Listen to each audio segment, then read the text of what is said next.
Afrika kwa miongo kadhaa imepitia mabadiliko mbalimbali ya uongozi, huku mapinduzi yaliyojaa usaliti ni chanzo kikuu cha mateso, mauaji, wizi, hujumu uchumi na njaa kwa raia. Katika mataifa ya Afrika Magharibi, Burkina Faso imekuwa na matishio na hatari za kisiasa tangu enzi za utawala wa Thomas Sankara, ambaye aliuawa na rafiki yake wa karibu Blaise Compaoré. Msaliti huyo aliongoza kikosi cha wanajeshi kadhaa waliopewa na Ufaransa kisha kumuua kwa tamaa ya madaraka. Hatimaye Burkina Faso ikaingia kwenye dosari na kila aina ya uchafu, wizi, hujumu uchumi na ufisadi, lakini makundi ya kigaidi nayo yakaongezeka na kutishia usalama wa raia wa Burkina Faso. Hatimaye taifa likaingia kwenye umaskini mkubwa wa hali ya juu. Katikati ya machafuko na vita ndani ya Burkina Faso ndipo kulibuka kujitosa kwa kamanda Ibrahim Traoré, kijana jasiri kutoka jeshi la nchi hiyo. Ujamaa ndio kiongozi pekee toka Afrika aliyealikwa na rais wa Marekani Donald Trump kuzulia uapisho wake hapo Januari 20 mwaka huu. Kwa mtazamo wa Trump, huyu ndio kiongozi pekee Afrika mwenye akili timamu, ndio maana akampa mwaliko binafsi, ila jamaa kakataa kuwa na majukumu mengi nchini mwake. Hili jambo ukiliangalia kwa juu unaona kama halina maana hivi, lakini ukiruhusu akili yako ikafanya kazi vizuri utaelewa maana nzuri ya Trump kwa bara la Afrika. Viongozi wa nchi mbalimbali za Afrika hawakualikwa kwenye huu uapisho wa Trump. Si kwamba hawakupenda kwenda, hapana, hawakualikwa. Huu ni mtego kwa nchi zetu na Marekani, kwani nchi nyingi za Afrika ni marafiki na Marekani. Fikiria kama rafiki yako wa karibu sana katika kusaidiana, halafu awe na sherehe asikualike, utajisikiaje? Kesho utaenda tena kumuomba au utaacha? Kwa nini Traoré aligoma mwaliko wa Trump?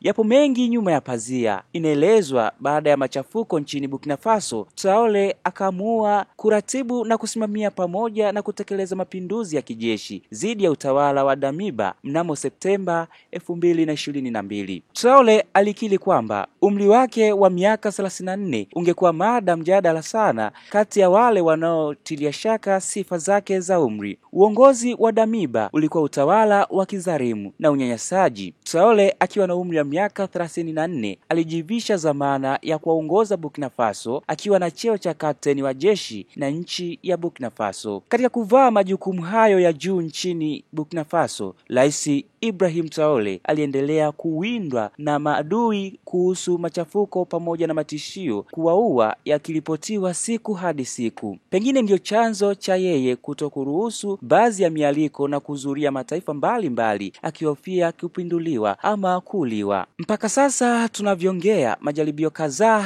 ya kutaka kumuua yameripotiwa kutokana na wale wasiokubaliana na mlengo wake. Majaribio hayo yakitengenezwa itikadi kali juu ya msimamo wake wa kukataa msaada wa taifa la Ufaransa huku akikubali misaada ya Urusi. Maisha ya Ibrahim Traoré ni kama sinema kwa namna ya uongozi wake. Amekuwa gunzo si tu barani Afrika bali hata Amerika na Asia pamoja na Ghuba ya Uajemi. Jina la Ibrahim Traoré huimbwa kote. Siasa za ubabe na zenye maamuzi magumu ndio ilikuwa dibaji ya dalili za majaribio ya kumuua kiongozi huyo. Sio tena ajabu kusikia jaribio la kuwekewa sumu kwenye chakula, majaribio ya kutaka kumpindua katika utawala wake na nayo lipotiwa na mataifa na mamluki ya kigeni kuepuka kuhatarisha maisha yake. Mashambulizi ya matumizi ya bunduki na risasi za moto yanapelekea Traoré aweze kuchukua tahadhari zaidi kuepuka kuhatarisha maisha ya kiongozi huyo wa Burkina Faso. Karibu hii leo tuangazie majaribio kadhaa yaliyolenga kuondoa uhai wa kiongozi na kipenzi cha Burkina Faso. Inasemekana Kapteni Ibrahim Traoré aliamua kujitenga na waziri mkuu wake na kuondoa baadhi ya watu ambao hana imani nao katika serikali yake kutokana na mfululizo wa matukio ya majaribio ya kifo. Apollinaire Kelena Ditembela ambaye alikuwa waziri mkuu mara 2 mfululizo amefukuzwa katika nafasi hiyo kutokana na kile kinachodaiwa msaliti kwa kula njama ya kutaka kumuua Ibrahim Traoré katika jaribio la sumu ambalo aliwekea kwenye chakula Ikulu. Taarifa za ndani zilisema kuwa licha jaribio la kwanza la kumwekea sumu kwenye chakula, waziri alishiriki njama nyingi katika shambulio la mita 2 kutoka kuondoa uhai wa Traoré. Kitu cha ajabu, licha ya kutambua waziri kuhusika na njama za kutaka kumuua Ibrahim Ibrahim Traore hakutaka kuweka wazi sababu ilomfanya mtumbue, kwa sababu endapo angesema kuwa waziri mkuu amehusika katika jaribio la kumuua Traore, basi raia wengine wangezua taharuki na maisha ya waziri yangekuwa hatarini, jambo ambalo hakutaka litokee kwa haraka. Hii ni kwa sababu hukumu ya msaliti katika taifa hilo ni kifo cha kunyongwa, jambo ambalo Ibrahim Traore hakutaka litokee kwa waziri Apollinaire Clement Ditembela. Kapteni Ibrahim Traore alisema kwamba kumuondoa madarakani waziri huyo ni jambo la busara zaidi, kwani hafikiri kufanya kibaya zidi ya yale, akiepusha sintofahamu. Baadhi ya wanadiplomasia waliunga mkono maamuzi ya Ibrahim Traore, kwani ametumia hekima zaidi kuliko cheo. Kwa mujibu wa kanuni, waziri alipaswa kunyongwa mpaka kufa hadharani bila huluma, jambo ambalo lingezua mjadala mkubwa katika mataifa ya mbali. Lakini pia baadhi ya watu wamelaani vikali tukio hilo la usaliti ambalo linafanywa na baadhi ya watu walioaminiwa na umma kwa ajili ya kutetea nchi yao kama ilivyo kwa waziri. Wengine wakisema adui yako ni ndugu wa karibu. Waziri mwenye zamana na kuungana na rais leo hii anafanya usaliti kwa ajili ya kumuua mwenzie kwa tamaa ya uchu wa madaraka na ushawishi kutoka nchi za mbali, jambo ambalo halipaswi kufanyika hata mara moja. Lakini pia wapo wadau walosema ni heri angenyongwa ili kuleta fundisho kwa viongozi wengine ambao wana tabia za kusaliti viongozi wao waliowazidi vyeo. Je, Traore alikuwa sahihi kumuondoa madarakani bila kumchukulia hatua kali yoyote kama vile kufungwa jela au kuuawa? Jambo lingine lilikuwa katikati ya hafla ya kijadi ya kuinua bendera ya taifa siku ya Jumamosi Agosti 6. Rais wa mpito alisipitisha kile ambacho kilikuwa bado katika hatua ya uvumi. Kulingana na Kapteni Ibrahim Traore, maafisa vikosi vya ulinzi na usalama vilivyoshiriki na magaidi walikuwa wakiendesha shughuli zao kutoka nje ya nchi, huku akiongeza kuwa mpango wa kuzofisha utulivu pia ulitoa nafasi ya kuajili maafisa katika siku ya vikosi vya jeshi la Burkina Faso. Mauaji yalolengwa na mashambulizi ya kutisha ndani ya vikosi vya jeshi na wadau mbalimbali yalikuwa yanatayarishwa na Kapteni Ibrahim Traore. Anaeleza, tulidhibiti hali hiyo, alisema mkuu wa nchi, ambaye anabainisha kwa watu kadhaa tayari wamekamatwa. Kulingana na vyanzo vingine vya usalama, kutekwa nyara kwa Luteni Kanali Yves Dadel Bamoni, kamanda wa zamani wa operesheni katika mapambano dhidi ya ugaidi, kunahusishwa na jambo hili. Maafisa kadhaa walokwenda nje ya nchi kwa mafunzo au kwa misheni ya kazi waliagizwa kurejea nchini. Vyanzo hivyo vinabaini kwamba kadhaa kati yao walikamatwa punde tu waliposhuka kwenye ndege katika uwanja wa ndege wa kimataifa wa Ouagadougou. Kapteni Ibrahim Traore anaonesha wahusika na wafadhili wa miradi ya kuhatarisha usalama kidai, hatutasita hata dakika moja kufanya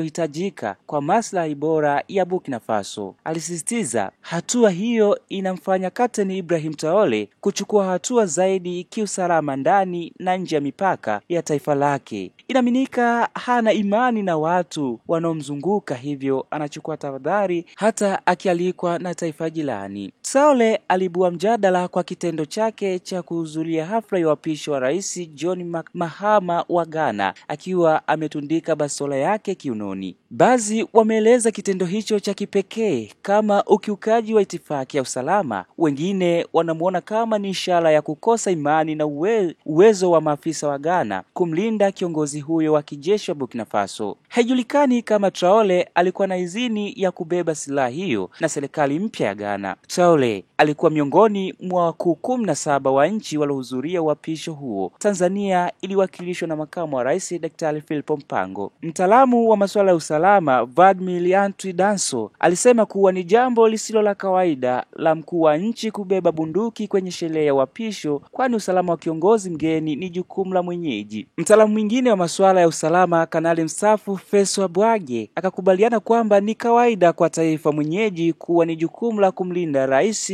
au mgeni, lakini anasema makubaliano ya kibarozi yanaweza kuja na kitu tofauti. Inasemekana huenda makubaliano yalifikiwa kumruhusu Traore kuvaa mavazi yake ya kijeshi na kubeba silaha zake pamoja na baadhi ya maafisa wake wa usalama wa binafsi. Sidhani kama ni ukiukaji wa usalama kama wanavyosema. Kama angetia silaha hiyo ili kupiga risasi, hapo mambo angekuwa amekwenda mbali zaidi. Inaaminika mahusiano kati ya Ghana na Burkina Faso yamekuwa na mvutano kwa kiasi fulani, hasa baada ya rais aliyeondolewa madarakani wa Ghana, Nana Akufo-Addo, kumtuhumu Traore kwa kuwahifadhi wapiganaji wa Urusi. Hatua ya Traore kuhudhuria katika hafla ya uapisho iliangaliwa kama ishara muhimu ya kidiplomasia inayolenga kurekebisha uhusiano kati ya nchi hizo mbili. Hakika wananchi wa Burkina Faso wanabubujikwa na machozi kwa rais mzalendo walionaye kwa sasa. Ndani ya muda mfupi, Ibrahim Traore ameonyesha kwa vitendo nia yake ya kuikomboa nchi yake kutoka kwenye umaskini. Ameanza ujenzi wa refineri kubwa ya dhahabu yenye uwezo wa kusafisha tani 150 kwa mwaka. Hii ni kuiongezea thamani dhahabu nyingi wanaoizalisha. Amekataa kununuliwa V8 na kubaki kutembelea Defender ya mwaka 2001. Amekata 30% ya mishahara ya mawaziri na kuongeza wafanyakazi wadogo mishahara kwa 50%. Amenunua matrekta 400, pampu za umwagiliaji na pawatila kwa ajili ya wananchi vijijini. Ameanza ujenzi wa bwawa kubwa kwa ajili ya umwagiliaji kwa watu na kuzalisha umeme. Anafanya ukarabati mkubwa wa uwanja wa ndege wa Agadir. Anajenga barabara za rami na SGR kuelekea mpaka Ivory Coast. Kuwa dikteta